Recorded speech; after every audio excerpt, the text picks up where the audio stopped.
Day 3 at MJ BizCon. We're here with Jason Lammers of 420wholesalepack.com and my man Michael Fox of 420 Moving Company. Jason, what are you guys doing here? We are here showing off all of our packaging and equipment automation for the cannabis producer processors. Love it. Michael, what are you doing here? I'm looking at all this amazing packaging solutions. Yep. Yep, this is our latest printer that we've got. It's pretty much a commercial print press and a nice little footprint. I've looked at them and I'm a big fan. It's funny because we have a packaging company as well and the distribution company out of Oregon, and these machines are phenomenal. Yeah. And we haven't been able to afford it in our mind. Not financially, we can do that, but what are we going to do with it on our end? It's trying to figure out. You guys are leaps and bounds above a lot of people, so trying to catch up with what you guys are doing. So I think it's a great solution. Yeah. So to chime in, the reason that this is so phenomenal is what, Jason? Well, the big advantage is you've got an 8.5-inch print head as opposed to the 4-inch on our entry-level model. You can go multiple ups on this. Most people don't need an 8.5 print head in the cannabis industry because it's small packaging, but it allows you to go multiple ups. If you've got a 1-inch label, you can go 8 up on this thing, and you can just crank your labels out. You know, if you're doing a bunch of carts or pre-rolls or edibles, on-demand printing, you're not throwing labels away anymore. You know, you can just get these out, and the print quality on this thing is unreal. I mean, it's got a double black print system, so the blacks really pop. It's a 1600 DPI print resolution. And then with the big tankers, you save about 30% on ink cost compared to our entry-level model. So over time, it literally pays for itself. We've got customers in Cali that are doing these that they're literally saving $10,000 a year in ink on this compared to that model. So what are they saving on regulatory issues when packaging requirements change day to day and you drop $40K on an order from China and all of a sudden it's irrelevant? Yeah, that really sucks for the producer processor. And my customers have been through that. You know, like I've even had people where it's on the water, they haven't even seen their order. And they literally just thrown their order away before they even paid me, you know, and that sucks. Obviously, I don't want to do that. I don't want to do that to my customers. But you know, regulations don't care, and the government honestly just doesn't care. And so, you know, this solves that problem for you. You know, on-demand printing, you're not throwing any more labels away ever again. You know, you've got label sheets. You know, we can get your labels ready to go, and you're just printing as you need it. You know? Hedging that regulatory risk, I love it. So you've got a lot of other products as well. Something that's really cool that you mentioned was a clear glass dab jar with a plastic top. Yep. And that's neat because of why? Well, a lot of the guys in the 502 market up in Washington were doing their premium dabs in that container. And me as a consumer, if I'm buying a premium product, I want to see it before I buy it. There's not a lot of brand loyalty or recognition even yet in this industry. And so I think it's really important that you show off your product and your quality, especially if you are going to position yourself as a premium brand. That packaging became the premium packaging for dabs, but they're all black caps. And so how do I know that's really quality before I'm going to go drop the $60, you know? And what makes it high quality? Is that because some of the concentrates stuck to some of the previous plastics and it wasn't a great experience? Well, I think it's more so that the high-end consumer is pretty educated and they can usually with their eyeballs determine if something's going to really be great before they buy it. And so they want to see the product to determine if it's, you know, if you see some brown-looking oil in there, you're not going to spend $60 on that, you know? And so with a black cap, if you're an unscrupulous company, you could basically ram some really crappy product through there and, you know, market it as a premium product, and the consumer could be buying that and not even know. I mean, yeah, you're going to not get that customer back, but, you know, you could potentially sell a lot of BS essentially to people. So I think the visual confirmation is without a doubt. I love it in the packaging because I think of it as an honesty. When we're dealing with an agricultural product, it's being able to see it, feel it, touch it, smell it. And since we can't do that, we're taking away these senses. So what are we going to do? And I think the visual is the biggest. A lot of people understand when they're able to see it. They do know that these dark oils or the other stuff. Without education, it's hard to understand. So I think at least we're clearing up that effect. People have an idea at least what they're looking at. Yeah. And hopefully once you open it up, you have the terpenes and everything else falls in the line. But at least you have one of them. So it's going mainstream. The MJ BizCon is huge. You've been here for a few years. You've been a vendor. You get a lot of your packaging from overseas. Has there been mainstream difficulties like tariffs or anything that you have had to deal with, from pricing to availability to anything that's been challenging in the industry over the last year? Oh, yeah, certainly. I mean, we definitely have the tariffs impacting everybody in this industry.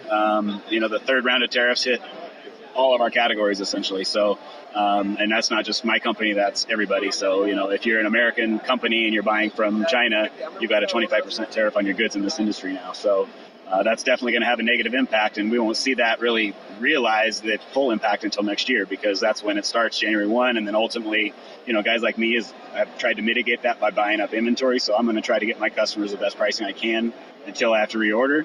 But at some point, those prices are going to go up, and we're looking at other alternatives and solutions. But at the end of the day, the idea of bringing America manufacturing, back here is just not very realistic in a lot of senses. Maybe in certain markets it can work, but we're not going to make a poly bag in America and compete with China ever, in my opinion.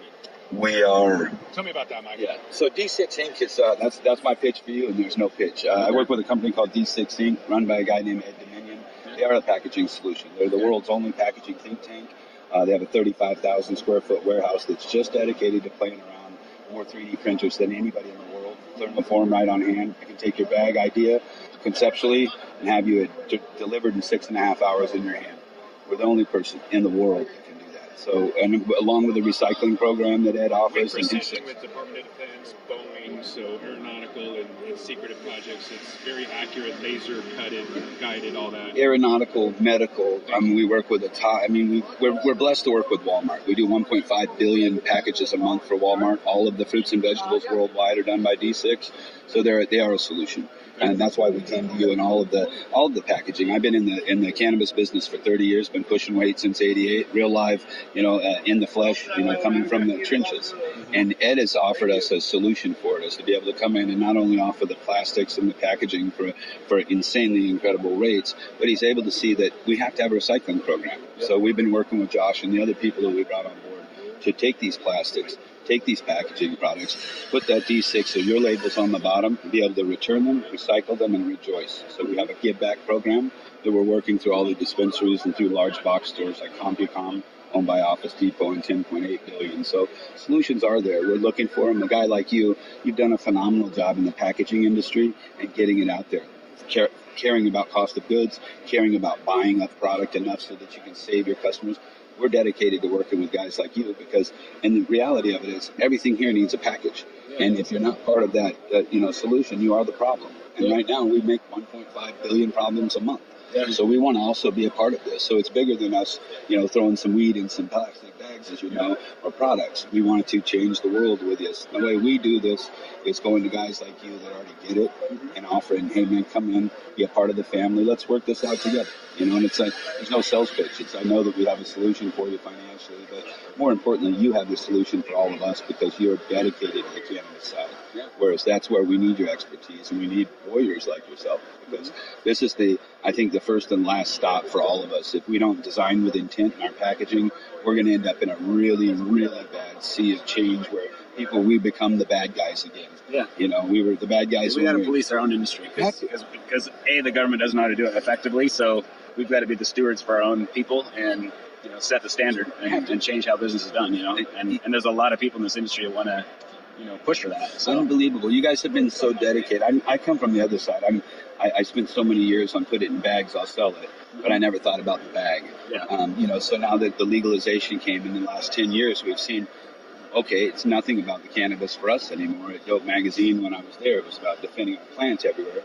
We realized that's where, if we're defending our plants everywhere, we have to defend it by checking out what we're doing in the packaging. We have to understand about what we're doing with the waste from it. All the way, the CBD market to me was wonderful because it took waste that we had. We had all this biomass and waste, and we found a home for it. And I think the same in the packaging.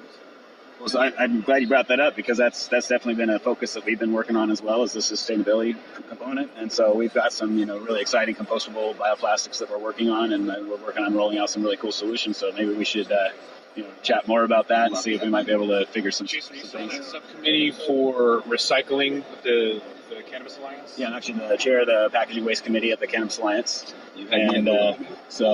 It's been a personal, I'm kind of like you, the way you said it actually is exactly the way I thought about it is when I became a packaging guy and I started importing 40-foot containers regularly of, Chinese poly and it's all landfill material, that bothered me, and, I still need to, put a roof over my head and pay my bills, but so, I got to sell this stuff now, but I don't want to do it forever and there aren't really good solutions yet, so we're working on developing those and, together. That's really what it is. It's with the program that we have. It's a program that we've done. It's with Josh and the people we're working with.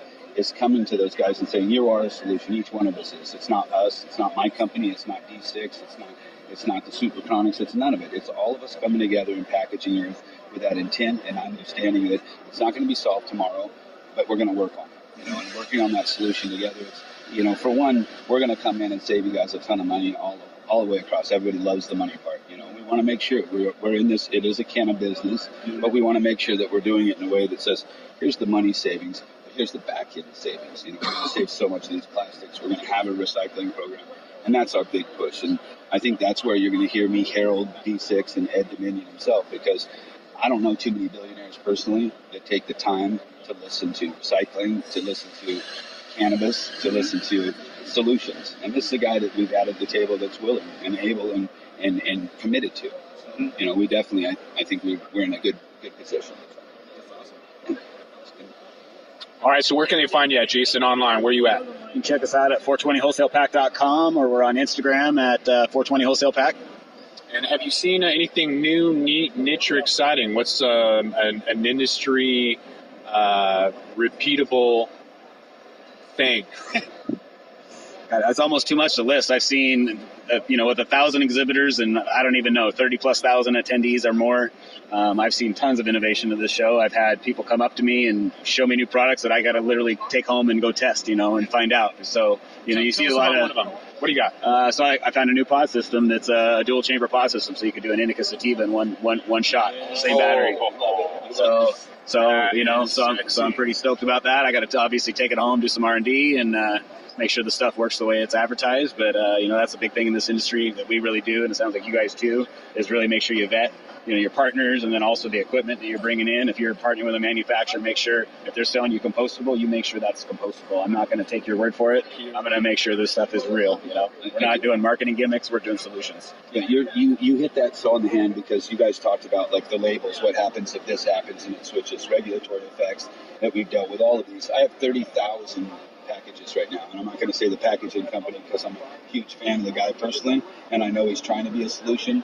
But when we brought it to Ed and D6, it's not a solution. It's a problem. It's not 100%. It is 100% plant-based. It's 30% hemp-based. It's got all those taglines of what we think is right, and it's not. It's wrong. It's not. It's not compostable. It's 130 years in a landfill. It sits there. The plastic is made out of hemp, true, 30%, 100% plant, but it's made so durable that you can't break it down. There is no machine, recycling machine, recompostable machine, nothing that can break down these hard plastics. It doesn't matter if it's plant-based or hemp-based, or it can be whatever you want. It could be asbestos for all I care, because it's the same crap, So now I was going to come out on our line with all of these 30,000 SKUs coming out in these, and I just had to eat it, because at the end of the day, I can't look you in the eye and tell you I have a solution. I have 100% plant-based, 30% hemp-based, and I'm egomaniacal enough as I went into D6 with this solution and threw it on the table of a guy that does packaging for Walmart, and he knows packaging unbelievably well. He's an expert.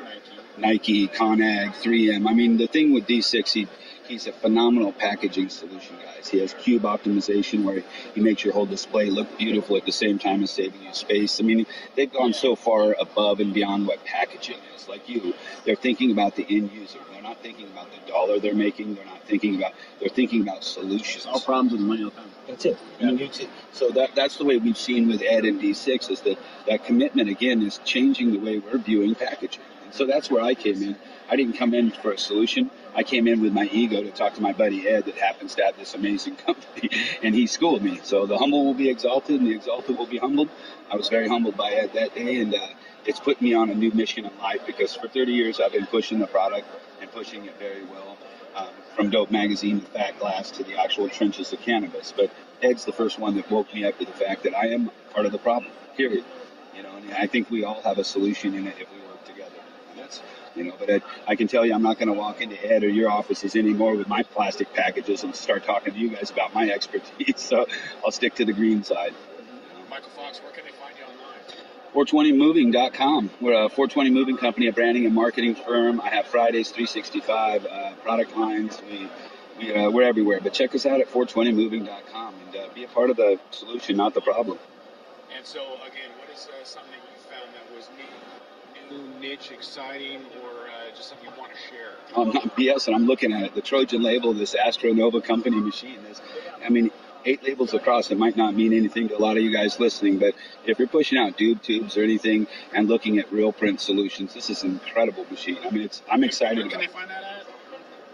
You can get it right at 420wholesalepack.com. Love that. All right, so you guys have a crystal ball in front of you, obviously, because I can see it, and everyone on this podcast can see it too. What do you see in the future in your own industry, Jason? I mean, our big focus at our company is just sustainable packaging. Is every single package in this industry is a problem right now from a sustainability standpoint, and so we're just tackling them one at a time, and we want to just revolutionize the packaging industry and make everything sustainable. That's a clean crystal ball. Michael Fox, what do you see in your crystal ball? I actually wrote that, and he just read what I had written, so I'm just going to say I said that. Yeah, you saw that. You guys can't see that, but that was written down by me. No.